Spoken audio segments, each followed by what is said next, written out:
Good evening, hello and welcome. You're with the news today. This is your primetime destination news. Newsmakers talking points. It's Wednesday night and our big talking point is coming from across the border. Pakistan's train hijack. Rescue operations are still on as Pakistan finds itself on the back foot.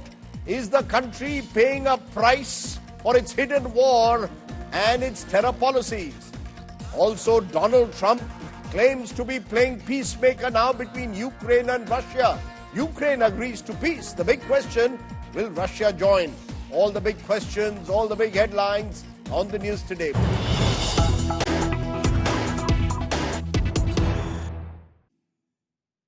But our big story is coming from across the border, that big train hijack in Pakistan where the situation remains tense and unresolved. The government of Pakistan and the Balochistan Liberation Army are making conflicting claims. Baloch Liberation Army is now claiming over 100 Pakistan personnel have been claimed. BLA is claiming 50 hostages executed and another 150 are in custody. Pakistan government sources are claiming that 200 hostages have been kept at 5 different locations. Pakistan sources are saying 200 coffins sent for worst case scenario. Also, Pak media reports are now saying all the Baloch Liberation Army insurgents have been killed, have been neutralized, is what they've claimed. But the Balochistan Liberation Army has released a video of the hijacking of that passenger train south of Quetta. In the video, rebels can be seen near the tracks and hostages are visible. It's a dramatic story. Take a look at the events that have unfolded in that major train hijack, which has pushed the Pakistan government and the army on the back foot over the last 24 hours. The Balochistan Liberation Army releases the first images of the Bolan attack. The video shows the Jafar Express in control of Balochistan rebels after they hijacked the Jafar Express, which was going from Quetta to Peshawar with hundreds of passengers in 9 bogies with dozens of security personnel. The attack took place at around 1 p.m. when the train passed through the Bolan Pass at tunnel number 8. The insurgents still hold hundreds of hostages even as security forces carry out rescue operations. Over 100 passengers have been rescued by the Pakistani security forces. The army also claims they have killed over 25 rebels in the gunfight. Pakistani PM Shehbaz Sharif has said security forces are eliminating terrorists. The BLA, on the other hand, claims they have killed several security personnel. The BLA claims they have released all women and children who were on the train. Pakistani journalists say that Sharif government is suppressing coverage of the train hijack, whereas Baloch journalists claim the attack on the train is the result of Pakistan government's brutality. This is a result of 78 years of military brutalities in Balochistan. I am extremely upset that the Pakistan Prime Minister Shehbaz Sharif and also the President of Pakistan Asif Zardari, they have been busy trying to please the Army GHQ in Rawalpindi and the Apara headquarters. The BLA has given a 48-hour deadline to release all political prisoners in exchange for releasing all passengers. The rebels have threatened to kill more hostages if the demands are not met. With Hamza Azhar from Islamabad, Bureau Report, India Today. Now, tracking that big story from across the border has been Gaurav Sawant. My colleague joins me at this moment. Gaurav, good to see you. Give me a sense of first the BLA itself, the Balochistan Liberation Army. Lots of insurgent groups operate in that region. Is this the most powerful? It's the largest. So Balochistan has a number of rebel organizations or freedom fighters, depending on how you'd like to look at them, who are fighting against Pakistan Army's occupation. And this war has been on right from the times of Khan of Kalat, or even before that, right from 1947-48, when Balochistan was independent. And even Jinnah was the advocate of Balochistan for an independent Balochistan. But then Pakistan Army went and occupied it. But ever since they've been fighting for independence, there are multiple organizations. So you have the Baloch Liberation Army, which is the largest. Then you have the Baloch Liberation Front. Then you have the Baloch Republican Army. Then you have the Baloch National Guards, and so on. So there are multiple organizations. Now they're flush with ammunition and arms that have come in after the Americans withdrew from Afghanistan. They've also married up with the tehreek-e-taliban Pakistan. And this, Rajdeep, is Pakistan's worst nightmare coming true when the Khyber Pakhtunkhwa, the fighters there, the Pashtun fighters, TTP and BLA, when they come together, Pakistan Army has nothing to counter it. You said tehreek-e-taliban coming together with the BLA, the Baloch Liberation Army. Pakistani government sources claim that India has been encouraging or fostering this kind of a movement in Balochistan. How true is this? Is there, when the Pakistanis turn around and say, look, what you accuse us of doing in Kashmir, we accuse you in Balochistan? In Kashmir, there is evidence of Pakistan Army's direct involvement. In Balochistan, Pakistan Army just needs to look within.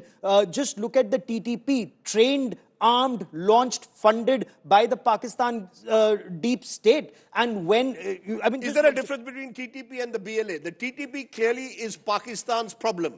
The BLA is also Pakistan's problem. But India has supported groups like the BLA or not? Well, Pakistan would want you to believe that, but if you go by facts, there is no evidence on ground to indicate that. However, they do get support from Taliban, and Taliban that Pakistan so loved and nurtured for decades, Rajdeep. You know, the same Pakistan that Taliban, Taliban protected by Pakistan, now ruling Afghanistan, the same Taliban is killing Pakistan. You know, interestingly, you mentioned Khyber Pakhtunkhwa, where Pakistan has struggled to deal with the various militant groups that have emerged there, tehreek-e-taliban and other groups. Now you've got them opening up a front in Balochistan. If you are saying that this new axis has emerged between the BLA and the tehreek-e-taliban, it pushes the Pakistani army hugely on the back foot.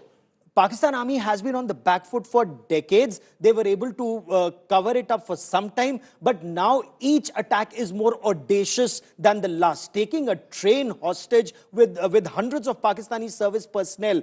They've attacked Pakistani military personnel in the past. And Rajdeep, look at the difference this time. There are no Jirga leaders, either in TTP who are leading it right now, or here in Baloch Liberation Army. You have doctors, you have women who are leading it in a very conservative society. When women come out on the streets, and look at Dr. Mahrang Baloch, for example, or look at Dr. Allah Nazar, a gold medalist doctor who's leading a fight against the Pakistan Army. And why? Because Pakistan Army has exploited them for decades and decades and decades. Now China and Pakistan exploiting them together. They're saying enough is enough. Americans left Afghanistan. They have night vision devices, long-range rifles, snipers, anti-aircraft guns. They have a lot of equipment and training. Taliban trains them. Tehreek-e-Taliban Pakistan provides them weapons. Even in Pashtun areas, now you have the BLA operating. So, their inter-rivalries are all gone. They're operating together, and Pakistan Army doesn't know how to deal with this. Very interesting. Gaurav Sawant giving us a sense of just why this is such a big security challenge now for the Pakistan government and establishment. Appreciate your joining us, Gaurav Sawant. I want to now raise the big questions. Is Pakistan paying a price, in a way, for the manner it's dealt with terror? Has Pakistan now been encircled by the BLA along with Taliban-linked groups? Is Pakistan simply a country imploding when it comes to terror and under siege? I'm joined by special guest. TCA Raghavan is a former Indian High Commissioner to Pakistan and a distinguished author. Amar Mustaqan is a senior Baloch journalist based in Washington. Aisha Siddiqa joins me, Pakistan political scientist in London. I want to come to each of you. First to you, Amar Mustaqan. Explain to us what the BLA hijacking a train means for what has been this long-running insurgency in the area. First of all, I thank you, and I will say welcome to the Baloch Spring. This is the spring for which the Baloch people have been waiting for 78 years. You cannot divorce what is happening today from the events of 78 years ago. This is the continuation, it's a reaction to the continuation of Pakistan military brutalities, which began when Mr. Jinnah was still there. The censor that happened during the first Baloch insurgency was ordered by Mr. Jinnah. So this is the continuation. The problem in Pakistan is of the Pothohar generals. The Atak, Chakwal, Jhelum, and Rawalpindi, the generals sitting there, they are the jihadists who have entered Balochistan, and our people have the right to defend their lives and their honor and their land against the occupiers. Okay, hearing what you are saying, TCA Raghavan, the Pakistanis could flip that and say that in the context of Kashmir, is Balochistan Pakistan's worst nightmare, given what's happened? And is there a parallel that Pakistanis can draw with the situation in Kashmir, or are they completely different? Well, the situation is certainly very bad, and this train hijacking escalates the whole cycle of violence which has been plaguing Pakistan for the past year and a half. In 2024, there has been a very, very definite upstick in terrorist attacks, both in Balochistan as also in Khyber Pakhtunkhwa. And this most extraordinary hijacking of an entire train with hundreds of passengers is certainly something very unusual, and perhaps also the consequence of a major intelligence failure on the Pakistan side. The fact that an operation of this size and this complexity can be undertaken without leaving, in fact, the security forces completely at dark does suggest a major intelligence failure, and also points to a growing dysfunctionality of the Pakistani security apparatus when it's dealing with these terrorist threats, whether from the TTP or from the BLA. Now, the fact is that the Baloch have had long-standing grievances, and there's really been very little effort or sustained effort to address those grievances by way of a political dialogue. So in that context, whatever parallels the Pakistanis may wish to draw, those parallels don't really work, because you have a highly securitized response to what is essentially a political problem, and a problem which of denial of civic rights, economic rights, and political rights. So this highly securitized response, in fact, comes out of the nature of the Pakistani state itself, because the military has been running affairs for so long that there's almost a Pavlovian response to every political situation that arises. And that Pavlovian response is a highly securitized response. Aisha Siddiqa, you're hearing what TCA Raghavan is saying. It reflects at one level the dysfunctionality of the Pakistan state, particularly if, as is being suggested, the tehreek-e-taliban have now come together with the BLA. It poses a huge security challenge to the Pakistani state. How do you see this train hijack? Is it, as the Baluchis are claiming, a new spring in their liberation struggle? Well, let me say that firstly, in South Asia, wherever you've had nationalists opposing the states, be it Kashmir in India or Tamils in Sri Lanka, I think the fact is that the states respond, and state response does provoke further bitterness and further anger and anxiety. So I don't think, whatever the peculiarities of the Pakistani state, which is also a fact, that situation has become problematic because of the military continuing to be that powerful. However, you have a situation where politics does become militarized as well. And look at what Zulfikar Ali Bhutto did in the 1970s. The first major operation, there are actually 1, 2, 3, 4, 5 insurgencies when we talk about Balochistan. The first was pre-partition against the British. Then you had, which then crossed over into 1947. Then you had 1953. Then you had another one in 1973. 1973, there wasn't military in power. In fact, it was a military which had just lost its war against India in 1971. Yet then Bhutto allowed them to do an operation in Balochistan in 1973. Then you have couple of insurgencies building up, which are more recent. So I think the more recent one is where where the state kind of stopped, which is killing of Nawab Akbar Bukti. Now, Nawab Akbar Bukti, there were a couple of things, very important things, which were happening. Firstly, there's a demographic shift in Pakistan, a lot of younger population. So that younger population is not just in Punjab or Sindh, it's in Balochistan as well. So here is this younger generation which is anxious, which does no longer expects anything from the Pakistani state. It doesn't feel that it's going to get any patient hearing, and on top of that, you have increase in abductions by the state, which is adding to the problems. And then finally, I think what is more important is that I think the cutoff line was the 2024 elections.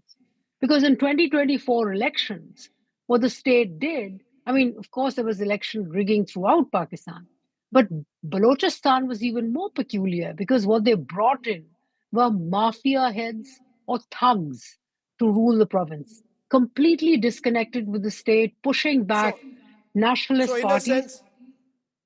So in a sense that reflects the sort of dysfunctionality that TCA Raghavan just spoke about. But I want to understand, Emmer Mustikan, what do these Baluchi insurgents want? At the moment, they want a exchange of political prisoners with the hostages. But what do you really want? What is the agenda? Is the agenda some kind of quasi-freedom, total freedom? That's not going to, the Pakistan state is not just going to withdraw or disappear. Yes, sir. See, the problem is we have got right now 5,500 Baloch freedom activists in ISI and military intelligence Gestapos. They are facing extreme brutal torture. Their daughters, their wives, their sisters, they have been protesting on the streets of Pakistan for 18 years now. The generals have looked the other way, and not only looked the other way, but when they do protest on the streets, they threaten them with rape. This is extreme kind of situation in Balochistan. And they try to always blame India. And that is their problem. You see, we have got no problem with India. I don't think Sindhis have any problem with India. I don't think Pashtuns have any problem with India. Just as I pointed out earlier, these are the Pothohar generals who always have this jihad mindset. They are sometimes but you want greater, but what's the ultimate goal? Is it greater autonomy? What is the goal? What is the Baloch? I mean, as I said, the Pakistan army is not going to withdraw from the area. So what is it that you're looking for? We want justice. We want us to be treated as equal humans. We want the Punjabi military generals to understand the meaning of Balochistan. Balochistan means the land of Baloch. They must respect that.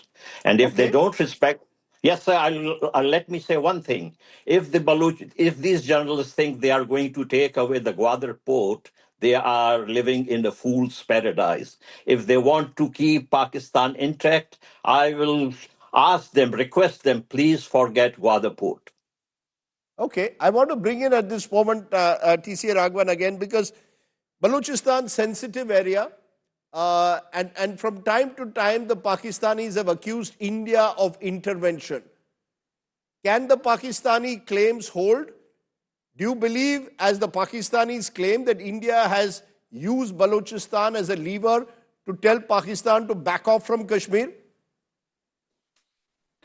I think these claims have been made many times in the past, and as your report said, there is very little evidential or empirical backing up of such claims.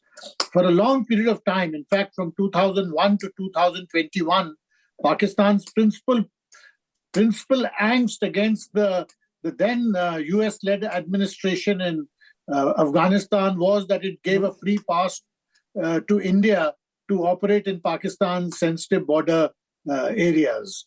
And there was, again, at that time, too, very little evidence provided for this. This argument is usually made in Pakistan for domestic purposes and largely as a cover-up because of the absence of a political dialogue with the Baloch insurgent groups, and secondly, as a cover-up to its own dysfunctionalities, which I had referred to earlier.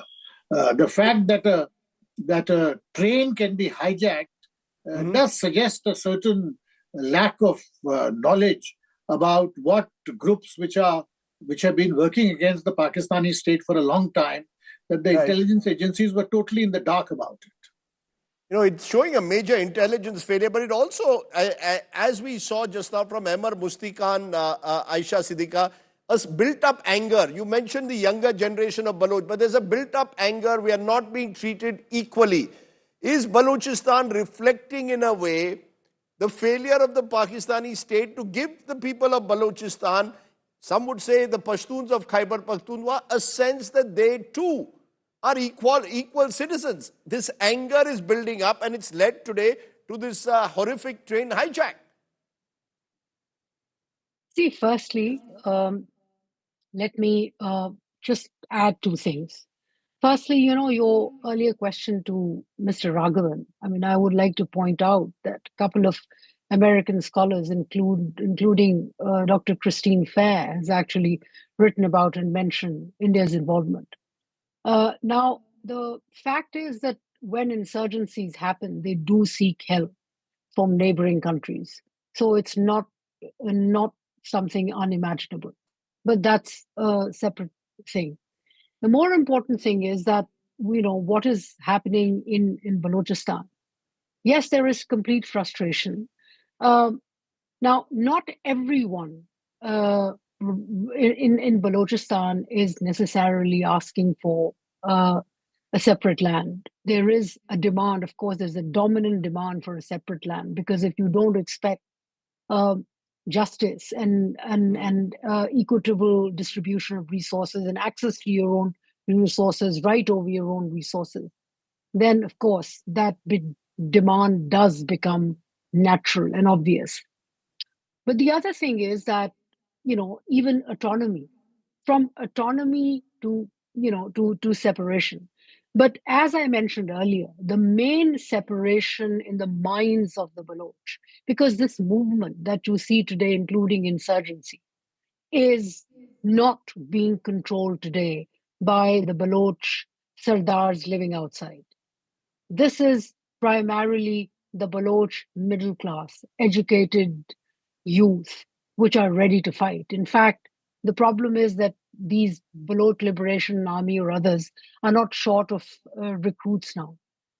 There are people joining because people are bitter.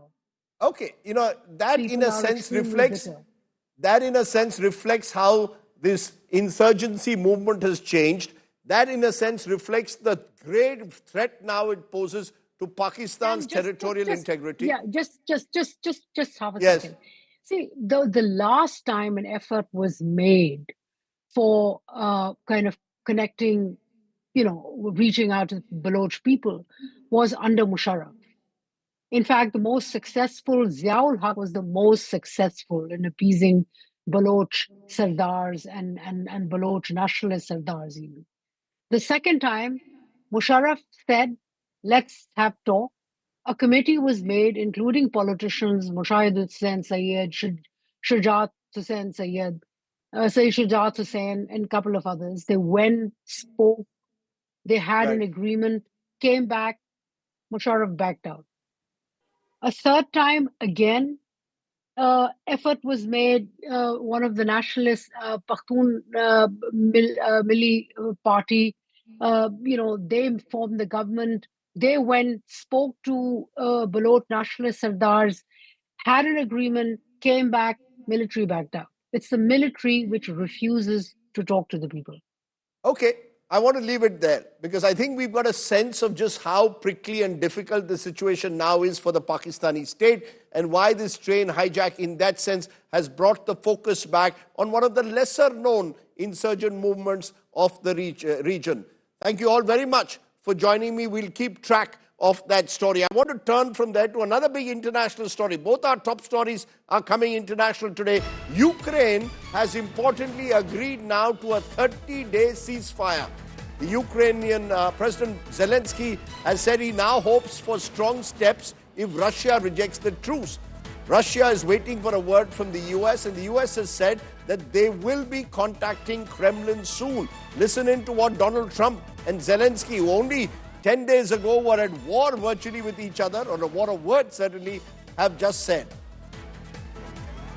Ми готові до формату тиші на 30 днів, так, у тому форматі, який нам запропонувала американська сторона. Але все ж таки про гарантії безпеки ми будемо говорити більш детально. Якщо буде тиша на 30 днів, то ці 30 днів виділяються саме для того, щоб покласти на папір.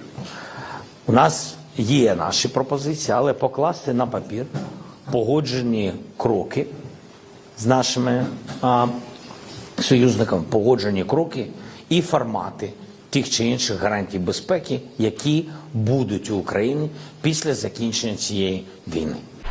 Ukraine, ceasefire. Ukraine, ceasefire. Just agreed to a little while ago. Now we have to go to Russia and hopefully President Putin will agree to that also. But people are being killed outside of that. People are being killed in the cities as things explode throughout the cities. And we want to get that war over with. That's a total ceasefire. Ukraine has agreed to it, and hopefully Russia will agree to it. We're going to meet with them later on today and tomorrow, and hopefully we'll be able to wipe out a deal. But I think the ceasefire is very important. If we can get Russia to do it, that'll be great. Joining me now is Geeta Mohan, our diplomatic affairs editor. Geeta, thanks very much for joining us. I want to understand from you, Geeta, explain what's happened over the last fortnight. You have Zelensky and President Trump virtually in this war of words at the White House. 12 days later, Ukraine has agreed to peace. Now the ball, it seems, is in the Russian court. What are we expecting over the next few weeks? Well, these are going to be a few very important, forget about weeks, days, Rajdeep. The next meeting is in Moscow. Steve Witkoff, President Trump's special envoy, is going to be in Moscow for the conversation on the ceasefire and the talks that took place between Ukrainian delegation and Marco Rubio, Secretary of State. And he very rightly said the ball now is in Russia's court. That's the Secretary of State. So we'll have to wait and see if Russia accepts the ceasefire or not. There are mixed signals coming in from Russia. Ukrainians are a little disappointed that they're accepting the ceasefire. Russia, because they don't trust Russia. Russians are disappointed because they say we have an advantage right now, why stop? So, But what prompted Zelensky, according to you, to agree to a ceasefire in the first instance? I mean, 2 weeks ago, he was holding it up and saying there's no question of a ceasefire. America deciding to withdraw from Ukraine, virtually deny our military supplies, deny intelligence. Was that what turned Ukraine to the dialogue table? Trump will say, look, I'm proving to be a great deal maker. Absolutely. Immense pressure from Europe as well, because Europe does not want a war that spreads beyond Ukraine. They'd be the first ones to be hit should that happen. But more importantly, the two things that you said, Rajdeep, it's not just the military aid, more importantly, intelligence sharing that US stopped was critical for Ukraine. They had no eyes on the ground, and Russian forces have taken over or taken back the Kursk region, which Ukrainians had held for a while. This is Russian territory. So on the ground, Russia has taken advantage of the fact that there was no intelligence sharing, and there is a realization that for Ukraine that they cannot do without US. Geeta Mohan, for giving us a sense of what could lie ahead. Thanks very much. Let me go, since the ball is now in the Russian court, to get a Russian perspective. Anna Borshchevska is the senior fellow at the Washington Institute in Washington, and Ksenia Kondrateva is Russian journalist with Russia Today here in the national capital. I appreciate both of you joining us. Ksenia, if I can come to you for a moment, how do you see this now playing out? The ball in Putin's court is what the Ukrainians are saying, what the Americans also seem to be suggesting. Is Russia ready for a ceasefire, according to you? Thanks, Rajdeep, for having me. First of all, yeah, everyone is saying the ball is in Russia's courtyard. Even the Europeans, who just few days back said that no, we need to fight. You know, they were completely opposing Trump's shift on Ukraine.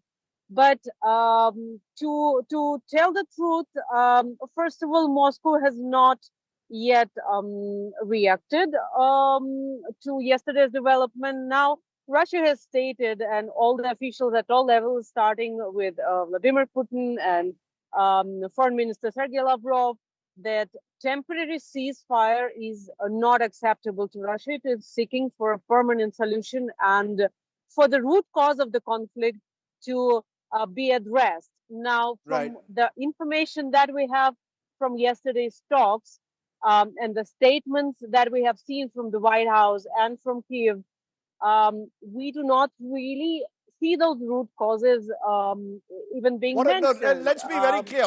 What are the root causes? Do they include Ukraine giving a commitment, for example, that they will not approach NATO for NATO forces to be based in Ukraine? What is the basic root cause, according to you, from a Russian perspective?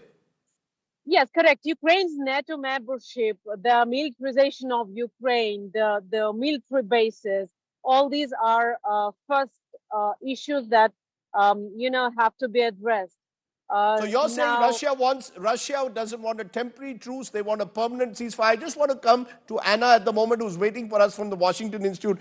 Anna, do you see this now as hope that we could see a ceasefire sooner rather than later? Or given the military advantage that Russia claims to have built in the last month, the Russians and Vladimir Putin will be reluctant now to agree to any kind of ceasefire? Well, I think the question is, what incentive does Russia have to abide by a ceasefire? And at this stage, given Russia's military advances on the battlefield, to me, that's unclear. But the other question to consider is, even if Russia does accept a ceasefire, will Russia abide by a ceasefire? And that's really the bigger question that stands in the backdrop of this discussion, because there is very little trust in Russia. There's little trust that Russia will abide by a ceasefire. Russia has a long history in breaking ceasefires, for example, even in Syria, where it served as a guarantor of a number of ceasefires, all of which have broken down on Russia's watch. And given the fact that Russia was the aggressor here in this war, the bigger question is, A, does Russia have an incentive, as I said, and B, even if Russia does accept, will Russia abide by a ceasefire? But what's your sense? You've been tracking. Do you believe Vladimir Putin is ready for a ceasefire? Is he, because of American pressure or Donald Trump claiming to this special relationship with Vladimir Putin, will he be ready to bite the bullet at this stage? Russia has also lost a number of its men in this war. Well, absolutely. Russia lost quite a lot of men in this war. It's not inconceivable that Russia could potentially accept that ceasefire. I think that's possible. That to answer your question, I think it's not out of the realm of possibilities. Given Russia's official reactions coming out of Russia, the Kremlin has taken a fairly cautious approach. And so I think, again, it's not inconceivable, it's theoretically possible, but it's very much unclear. And it goes back to the question is, of what incentive does Russia have? The fact of the matter is, yes, Russia has lost a lot of people in this war, but the Kremlin framed this war as an existential battle. And they made it pretty clear that the Kremlin is prepared to pay a very high cost for this war. If I may then push you one last time, Anna, what do you think is the minimum that Vladimir Putin will want to agree to a ceasefire? What is it that he will want from President Trump and the US? What kind of a commitment?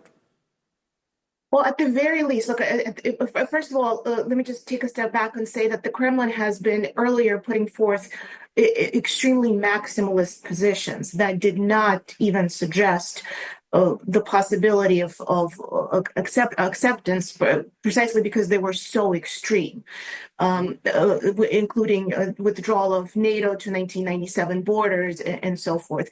At the very least, I imagine there would be demands for territory, a number of other concessions from Ukraine, and certainly a lot of questions about security guarantees for Ukraine. And that's really the crux of the issue. Ukraine must have security guarantees to ensure Russia never attacks again.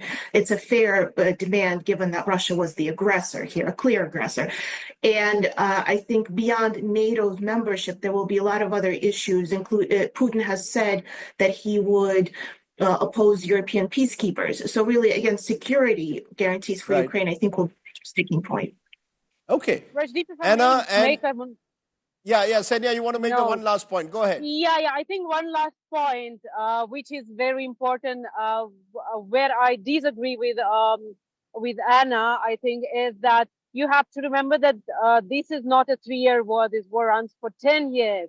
And there have been Minsk agreements, something that has been completely, sabotaged by whoever gave the security guarantees. And the Western leaders, the European leaders, have stated themselves that Minsk agreement was something that just gave the time to Ukraine to prepare to fight with Russia. Now, there has been in April 2022, 2 months after the war started, there have been talks in Istanbul. There have been papers prepared.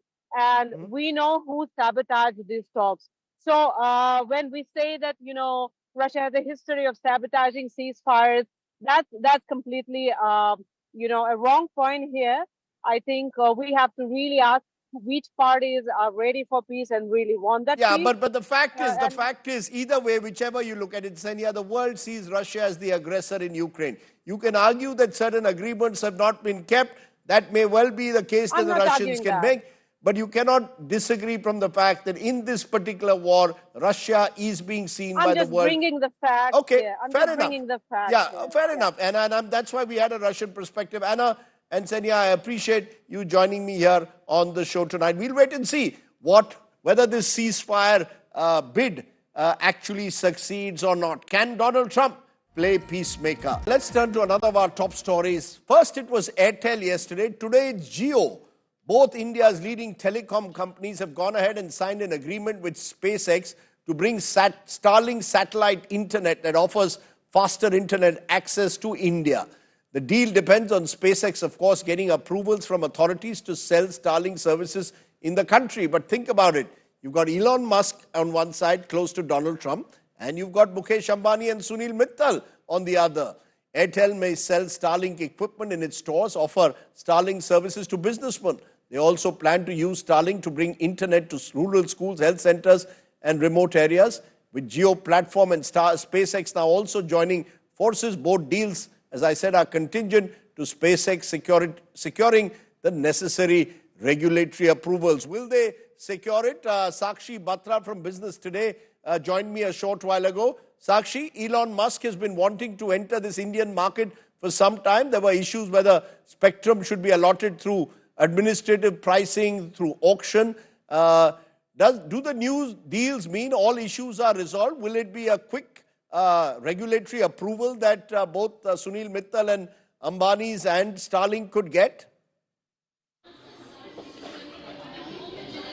That's right, Rajdeep. In fact, Starlink has been waiting for an entry in India since 2022. There were several issues that was preventing its entry. There was talk about whether there should be a license fee involved, whether Starlink, just like the incumbent telecom players, Airtel and Jio and Vodafone, should actually be bidding for spectrum, win an auction there and also provide a license fee to the government and then only provide their services back home. This was also an ask from the incumbent players, Airtel and Jio. They were talking about a level playing field, and that's why they were opposing Starlink's entry into India. Of course, there was also fear of disruption with Starlink's entry. But, this thing has been very, very smart way of taking an entry into India.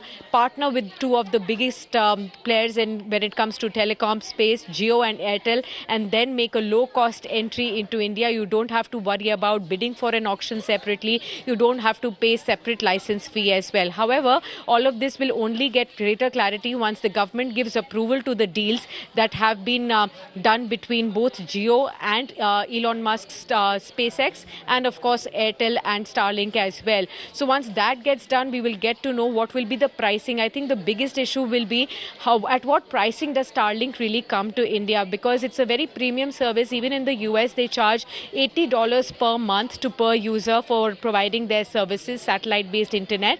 And even in places like Kenya, where there are some more affordable options of $10 per month for only 50 GB. But remember that India is a country where we actually get to use data at a very minimal cost, which is one of the lowest in the world as well. So remains to be seen at what price can Elon Musk really get. Sakshi Batra, they're giving us a sense of what these deals actually mean. Let me turn from there to India Today Focus, where former Andhra Pradesh Chief Minister Jagan Mohan Reddy finds himself back in the spotlight. An exclusive report takes you into the Rishikonda Palace, a tourism resort in Vizag that, according to the Telugu Desam, was going to be used by the former Andhra Chief Minister as a private residence. Today it lies unused and is embroiled in alleged environmental violations, among much other issues. Apurva Jayachandran takes us inside this special resort for the first time.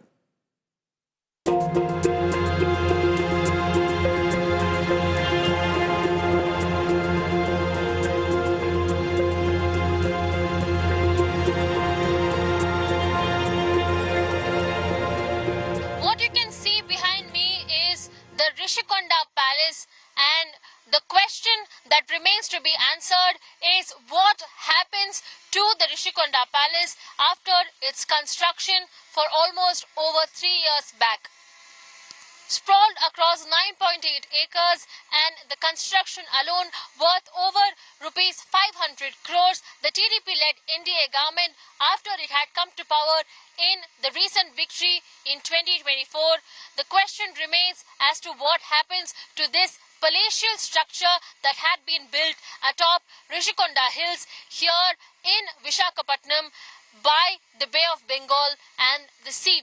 What the more important question that rises is that each of these buildings that have been standing remain idle, but the interiors and the exteriors likewise have been completely remodeled, refurbished and intricately designed to the likes of the YSRCP chief and former Andhra Pradesh Chief Minister Y.S. Jagan Mohan Reddy and his family, as this was, TDP alleges, supposed to be the office cum residence of Jagan Mohan Reddy had he shifted to Vizag post his victory in 2024. The TDP is accusing the YSRCP of creating their own version of a Sheesh Mahal. Remember how Kejriwal's government was also targeted for opulence along the Chief Minister's bungalow. But the YSRCP has now responded, claiming that this particular site was never to be used as a private residence. It was going to be a tourist spot to encourage investment into the Visakhapatnam area. Listen in to what the YSRCP leader, Mr. Karthik Yellapragada, had to say a short while ago. This is not a private mansion, but a state asset designed to boost tourism, attracting investors and hosting global summits. Currently, Vizag lacks even a single state-owned facility for any high-profile meetings, forcing guests into private hotels. If this project was illegitimate, the question is why was TDP government continued and even now paying all the contractual obligations and paying all the contractors and even visited the site by Chandrababu Naidu and all his coalition team. Here, the TDP hypocrisy is very clear. They wanted thousands of crores on temporary structures in Amravati, And now they question 500 crore permanent asset that will bring a long-term revenue and a return on investment to Andhra Pradesh. Chandrababu Naidu versus Jagan Mohan Reddy. Okay, let's turn to our fact check segment. A video of an explosion on a moving train is now making rounds on social media. Those sharing the videos claimed it showed the Balochistan Liberation Army attack on the Jafar Express train. This is what the India Today fact check team found out. Let's go to AI Sana. You are watching Fact Check segment where we bust fake news. A video of an explosion on a moving train is now making rounds on social media. Those sharing the video claimed it shows the Balochistan Liberation Army attack on Jafar Express. India Today Fact Check found that the viral video is from 2022 of an IED attack on a train in the northeast Balochistan town of Sibi and therefore unrelated to the recent Pakistan train hijack. This fact check on viral fake news is done by India Today's team AFA. This is AI Sana signing off. Okay, just about enough time then to leave you with our Good News Today story segment. And today it's about a big breakthrough in the field of medical science. Patients with severe heart failure could soon have the option of artificial heart transplants that last for a long period and do not need human donors. I leave you with that Good News Today story. You stay well, stay safe. Good night, Shubhratri. Jai Hind, Namaskar. A big breakthrough in medical science. An Australian man with severe heart failure became the first person in the world to be discharged from hospital with an artificial heart. While doctors made the announcement on Wednesday, the 6-hour surgery to place the artificial heart in the 40-year-old patient's body was conducted in late November 2024 at the St. Vincent Hospital in Sydney. The patient who got the Beavercore artificial heart was released in early February. There's a lot going on, but it's an incredibly easy device. You stitch those to the atria, as I said, and then you literally click the pump in, and then hand off this drive line and turn it on. The Beavercore is the world's first implantable artificial heart, and it replicates both sides of the organ. The implant is designed to keep patients alive until a donor heart transplant is possible. But inventor Daniel Tim's goal is for the device to become a permanent solution. So that was, a world first for us. I mean, ultimately that's what our goal is, to return these patients back to a normal quality of life. And he did return to a normal quality of life outside of the hospital. So, this gives us an incredible hope that in the future we won't need to bring him back in for a transplant, that they can just stay out, keep the device, for the rest of their life. The patient was the 6th person in the world to receive the artificial heart. But he's the only one among the 6 to leave hospital with the artificial organ, while the rest remained in hospital and awaited donor transplants. The Australian patient, who did not want to be identified, underwent surgery for a donor heart transplant this month and is recovering well. Bureau Report, India Today.